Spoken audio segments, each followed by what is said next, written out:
지난주 오늘 장로님도 기도해 주셨지만 서울 이태원에서 일어난 안타까운 사고로 온 나라가 큰 슬픔에 빠졌습니다. 우리와는 전혀 상관없는 이 헬로윈 축제 150여 명의 많은 젊은이들이 목숨을 잃었습니다. 자, 우리는 이번 참사를 통해서 여러 가지 이야기들을 하죠. 왜 그곳에 그 많은 사람들이 모였을까? 또 그 책임은 누구에게 있을까? 이런 이야기들을 많이 합니다. 자, 그러나 왜 그들이 그곳에 모일 수밖에 없었는지, 또 이 책임을 누가 져야 하는지, 그것보다 더 안타까운 것은 뭡니까? 여튼 많은 젊은이들이, 많은 자녀들이 목숨을 잃었다는 안타까운 이야기입니다. 참 너무나 비통한 일임에 틀림없습니다. 반면에 또 이 한 주간 또 기쁘고 감사한 일들도 있었습니다.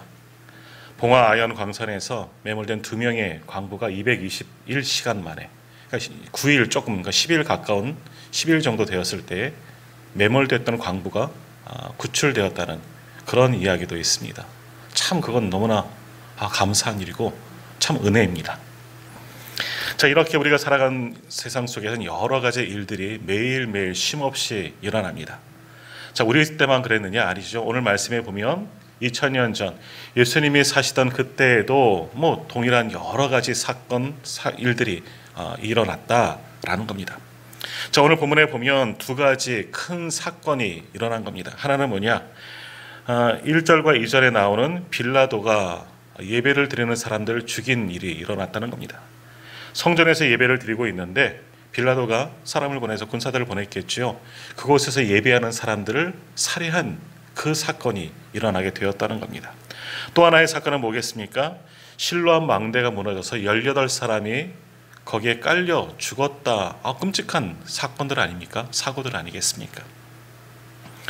자, 예기치 못한 이러한 일들이 일어났을 때 당시의 사람들도 오늘 우리와 똑같은 슬픔에 잠겼겠지요. 예배 드렸는데, 하나님 전에 올라가서 제사를 드렸는데 어떻게 죽을 수가 있을까? 또 18명의 사람들이 망대가 무너져 죽었는데 이건 너무나 알 수 없는 일, 이건 누구 책임일까?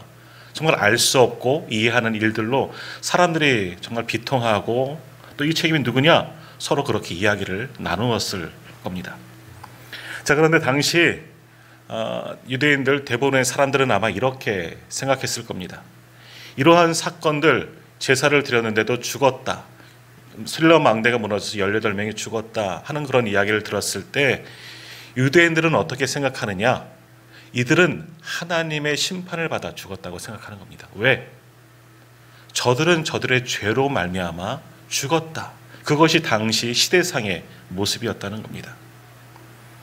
그리고 내가 그 사건 가운데 없었던 것은, 내가 죽지 않았던 것은 뭐냐? 나는 그래도 저들보다는 괜찮다. 나는 죄가 없기 때문에 내가 살았다. 이런 생각하는 사람들이 당시 시대적인 배경, 사람들의 생각들이었다라는 거지요. 그러나 이것은 굉장히 잘못된 생각입니다. 예수님은 저들의 그런 마음을 아시고 오늘 뭐라고 말씀하십니까? 2번에 걸쳐서 똑같은 말씀을 하시면서 오늘 말씀의 제목입니다. 아니라, 그래서 그런 것이 아니다 라고 분명히 말씀하셨습니다. 저들은 죄가 많아서 그 죄로 말미암아 심판을 받은 게 아니다, 재앙을 당한 것이 아니다, 주님을 말씀하셨습니다. 자, 오늘 예수님은 우리에게 분명히 말씀하십니다. 성전에서 제사를 드리다가 빌라도에게 죽임을 당한 사람들, 또 실로암 망대가 무너져서 죽은 그 18명의 사람들, 이들이 죽게 된 원인이 뭐냐? 그들이 죄가 많아서 하나님의 치심을 받은 거다. 아니다. 너희는 그렇게 생각하냐? 전혀 아니다. 주님은 2번이나 말씀하셨다는 것은 강조하여 말씀하셨다는 겁니다. 주님은 그들이 죽은 이유가 그들의 죄가 아니라 강조하시면서 2번이나 이렇게 반복해서 말씀하셨다는 겁니다. 자, 이 일 말고도 우리가 다른 복음서 보면 이런 기사가 나옵니다. 예수님 앞에 한 앞을 못 보는 분을 데리고 장애우를 데리고 옵니다. 이 사람은 태어날 때부터 앞을 보지 못하는 그런 사람이었습니다. 그를 데리고 온 제자들이 예수님께 질문합니다. 주님, 이 사람이 앞을 보지 못하면서 태어날 때부터 앞을 보지 못한 채 태어나게 되었는데, 자, 이 일은 이 사람의 죄 때문입니까? 아니면 그 부모의 죄 때문입니까? 하고 물어본 적이 있습니다. 그때도 주님 뭐라고 말씀하십니까? 아니다. 아니다. 죄 때문이 아니라는 겁니다. 이 일을 통해서 하나님의 영광을 보게 하십니다. 라고 말씀하셨습니다. 자, 오늘 이태원 참사도 마찬가지입니다. 너무나 마음 아픈 일이죠. 온 국민이 큰 슬픔에 빠졌습니다. 그러나 이 일을 죄와 연결해서 우리가 해석해서는 곤란하다, 아니 잘못되었다 하는 이야기입니다. 물론 기독교적인 시각으로 볼 때 헬로윈 축제 결코 좋은 모습은 아닙니다. 그러나 우리가 이것을 말씀하면서 소위 귀신 축제하다가 죽게 되었다, 이렇게 말해서는 안 되는 겁니다. 굉장히 곤란한 일인 겁니다. 물론 요즘 우리가 새벽 예배를 통해서 예언서의 말씀들을 묵상하면서 이스라엘 백성들, 하나님의 성민이라고 불려지는 남유다의 백성들이 심판받는 이유를 보게 됩니다. 그들이 왜 심판받았냐? 우상을 섬겨서예요. 하나님을 떠나서 헛된 우상을 섬기다가 이방 사람들과 똑같이 우상을 섬기다가 그들이 하나님의 심판을 받은 것을 보게 됩니다. 하나님의 성민이라고 불려지는 이스라엘 백성들, 그들이 헛된 이방신을 섬기다 하나님의 징계받은 것, 우리는 말씀을 통해서 보았습니다.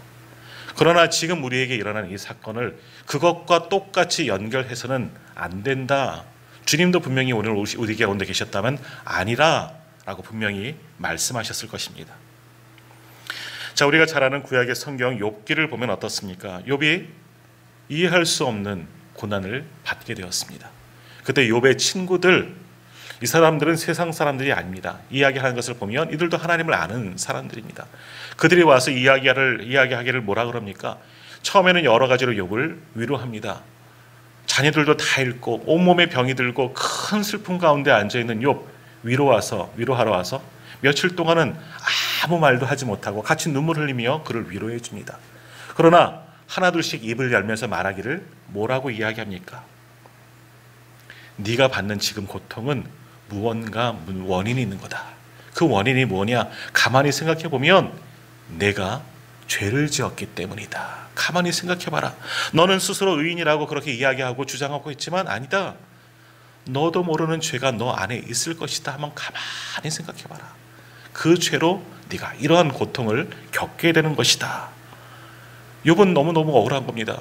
큰 환난을 당하고 큰 슬픔을 당하고 정말 자녀들이 죽고 몸에 병이 난 것도 너무너무 억울하고 아프고 힘든데 친구들이라고 찾아온 사람들이 나를 또다시 정죄하고 한두 번도 아니고 여러 번 내가 잘못했다고, 내 죄 때문이라고. 그런데 어떻게 결론이 납니까? 하나님은 나중에 그러한 친구들을 책망하시고 욥을 회복시켜 주시는 것, 우리는 욥기를 통해서 보았습니다.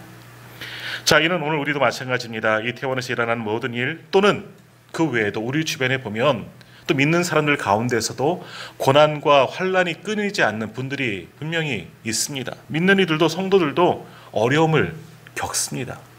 그런데 이 일을 바라보면서 이 모든 사건을 정죄하고 그러한 사람들을 비난해서는 안 된다라는 것입니다. 그것은 전혀 성경적이지 못하는 것입니다.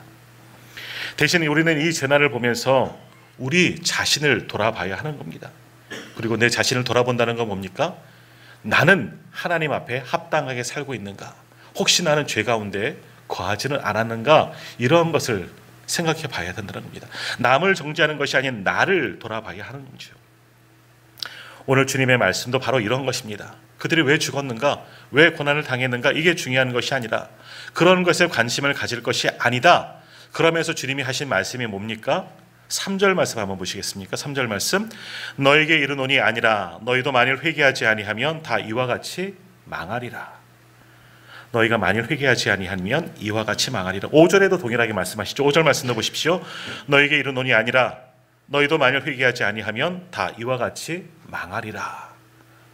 이 주님의 말씀을 우리가 잘 생각해야 하는 겁니다. 이 말씀을 잘못 해석해서는 안 되는 거예요. 만일 너희가 회개하지 않으면 이와 같이 망한다. 예수님이 어떤 말씀 속에 이 뜻에 보면 저들을 정죄하고 있는 것처럼 보여지지만 아니십니다. 그런 뜻이 아니에요.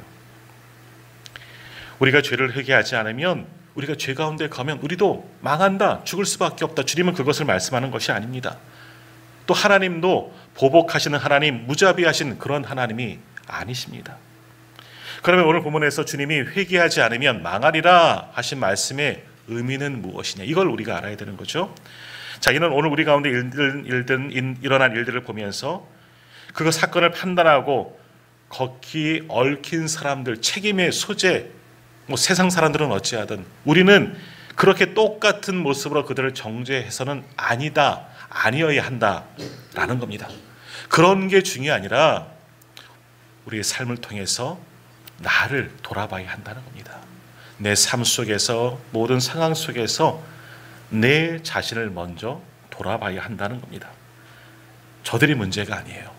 나는 어떠냐? 나는 하나님 앞에 정직하게 살아가고 있느냐? 나는 하나님 앞에 합당한 모습으로 살아가고 있느냐? 우리가 수요일마다 하나님 앞에, 하나님 보시기에 합당한 교회, 그런 주제로 계속 말씀을 나누고 있지만 우리는 교회예요. 우리는 하나님께서 세우신 교회입니다. 우리가 교회입니다. 사람들이 교회인데 그런 교회로서 거룩한 교회가 되어져야 하는데 나는 하나님 보시기에 합한 모습으로 하나님을 기쁘시게 하는 자로 하나님 앞에 정직하게 나는 살아가고 있느냐? 나를 돌아보라. 주님은 지금 그것을 말씀하고 있는 겁니다. 다른 사람들이 사고당한 것, 아픔을 겪는 것, 고난을 당한 것, 저들이 왜 저런 일들을 당할까? 뭔 죄가 있겠지? 뭔 문제가 있겠지? 이것을 보고 비난하고 비판하는 것이 아니라 나를 보라는 겁니다. 나를 돌아보고 나는 하나님 앞에 부끄러움은 없었는가? 하나님 앞에 나는 지금 올바르게 살아가고 있는가? 그러면서 내 죄가 발견되어지거든, 깨닫게 되거든 즉시 하나님 앞에 엎드려 회개하라라는 겁니다. 또 한편 오늘 주님의 말씀, 회개하지 않으면 망하리라, 이거는 심판하시는 하나님을 말씀하는 것이 아니에요. 하나님은 우리가 회개하고 자복하고 돌아오기를 원하시는 분이시다라고 말씀하고 계시는 겁니다. 우리가 새벽에도 분명히 말씀드리지 않았습니까? 하나님께서 이스라엘 백성들 심판하시고 열방의 이방을 심판하시는 이유, 그들의 죄로 인해서 심판받으시는데 하나님의 원래의 마음은 뭐예요? 심판하시고 죽이시는 분이 아니에요. 잔인하신 하나님이 아니시라는 겁니다. 심판하시기 전 반드시 선지자들을 보내십니다. 아수르 니느웨를 심판하실 때도 마찬가지 아닙니까? 요나를 보내셨어요. 나훔을 보내셨어요. 심판이 임할 거다. 요나 때는 회개하고 돌아왔더니 저들을 용서해 주셨습니다. 그러나 나훔 때는 끝까지 회개하지 않았습니다. 하나님이 회개할 기회를 주었지만 말씀을 선포하시고 돌아오라 말씀하셨음에도 끝까지 거부하는 자들은 어쩔 수가 없는 겁니다. 그러므로 오늘 주님의 말씀, 하나님의 마음을 볼 수 있는 겁니다. 하나님은 우리를 심판하시는 분이 아니시에요. 어떻게든 우리를 품으시고 구원하기를 원하시는 사랑의 하나님이신 줄 믿습니다. 그리고 주님의 이 말씀, 회개하시면 망하리라, 달리 보면 뭐랍니까? 회개하고 돌아오면 돼. 안 늦었어. 결코 지금도 안 늦었어. 너희가 깨닫고 회개하고 돌아오면 돼. 그러면 살 수 있어. 구원을 받게 될 거야. 이것을 주님은 지금 말씀하는 겁니다. 디모데전서 2장 4절에 보면 이런 말씀이 있습니다. 하나님은 모든 사람이 구원을 받으며 진리를 아는 데에 이르기를 원하시느니라. 아멘. 하나님은 모든 사람이 구원을 받기를 원하신다는 거예요. 진리, 예수 그리스도가 진리 아닙니까? 주님 안에 있기를 원하시는 분이 하나님이십니다. 망하는 게 하나님의 마음이 아니에요. 내가 너희들 다 보고 있어. 그렇게 사니까 난 너희를 심판할 수밖에 없어. 그런 눈으로 하나님 우리를 보시는 게 아니라 눈물을 흘리며 아파하시며 긍휼의 마음을 우리를 보시는 거예요. 하나님의 마음은 구원이에요. 우리를 구원하시는 분이 하나님이십니다. 예레미야 29장 11절에서도 말씀하십니다. 너희를 향한 나의 생각을 내가 아나니 평안이요 재앙이 아니니라. 너희에게 미래와 희망을 주는 것이니라. 아멘. 그래서 예레미야가 이 하나님의 마음을 알고 눈물로 말씀을 전하는 것 아닙니까? 눈물로. 아무리 하나님의 말씀을 전파해도 돌아오지 않고 있는 동족을 보면서 예레미야는 울면서 하나님의 말씀을 전하고 있는 겁니다. 선포해도 듣지 않지만 끊임없이 예레미야는 몸소 하나님의 마음을 알기에 몸소 보여주고 있는 겁니다. 그것이 하나님의 마음, 하나님의 말씀입니다. 오늘 주님도 오늘 우리에게 동일하게 지금 말씀하고 계시는 거예요. 우리 주변에 일어난 모든 일들 판단하지 말라는 겁니다. 그렇게 해서는 안 된다, 아니라 그 대신 우리 자신을 한번 돌아봐야 한다. 나는 하나님 앞에 바르게 살고 있느냐? 특히 너희 성도들은 하나님 앞에 정직하게 합당한 자로 살아가고 있느냐? 오늘 예배하러 왔지만 하나님 앞에 온전한 모습으로 너희가 서 있느냐? 만일 너희 죄가 보이거든 즉시 하나님께 회개하고 돌아와야 한다. 주님은 그것을 지금 말씀하고 계시는 겁니다. 또 우리 하나님 아버지도 우리가 그렇게 회개하고 돌아오기를 지금도 여전히 기다리고 계시는 분이신 줄 믿습니다. 그러므로 우리는 깨달아야 합니다. 뭘 깨달아야 합니까? 나는 죄인입니다. 나는 여전히 죄인입니다. 하나님의 은혜가 아니면 살 수 없는 연약한 존재들입니다. 만약 하나님께서 이 시간 우리에게 말씀하시기를 너 더 이상 그렇게 살면 안 된다. 하나님 말씀하시면 듣고 돌아서야 하는 겁니다. 그 음성에 민감하게 반응을 보여야 하는 거죠. 그 말씀을 통해서 하나님 보시기에 합당하지 않은 우리의 모든 삶을 청산하시고 철저하게 지은 잘못을 눈물로 회개해야 하는 겁니다. 그래서 시편 51편에서 다윗은 고백하죠. 하나님께서 구하시는 제사는 상한 심령이라 하나님이여 상하고 통회하는 마음을 주께서 멸시하지 아니하시리이다 라고 말씀합니다. 주께서 정말 원하시는 예배가 뭐냐? 상한 마음 회개하고 돌아와서 드리는 예배라는 겁니다. 상하고 통회하는 마음 주님께서 멸시하지 않으신다. 회개하라. 죄를 깨닫고 주님께 돌아오라. 하나님 끊임없이 우리에게 말씀하는 겁니다. 하나님의 말씀은 때로는 이처럼 우리를 위로하시는 말씀이죠.